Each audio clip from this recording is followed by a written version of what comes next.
POCSO case నిందితులపై rowdy sheet హోంమంత్రి అనిత. రాష్ట్రంలో పోక్సో కేసు నిందితులపై రౌడీ షీట్ ఓపెన్ చేశామని హోంమంత్రి అనిత హెచ్చరించారు. నేరాలను అదుపు చేయడమే కూటమి ప్రభుత్వం లక్ష్యమని వివరించారు.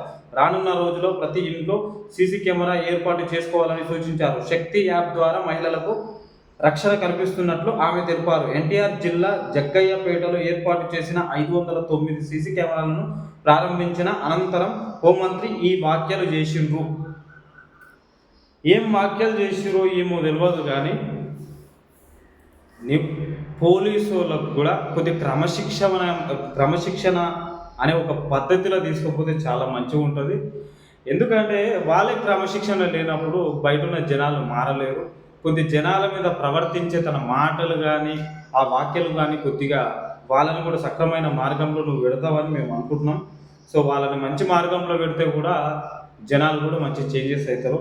నువ్వు ఆ సీసీ కెమెరాలు అవి అన్నావు చూసినావా, ప్రతి ఇంట్లో మరి గవర్నమెంట్ ఇస్తుందా లేకపోతే సబ్సిడీ ఇస్తుందా, ఇది ఆలోచన చేసుకోవాలి. నిరుపేదమైన కుటుంబంలో ప్రతి ఇంట్లో సీసీ కెమెరాలు పెట్టుకోవాలంటే కూడా పెట్టుకోడు.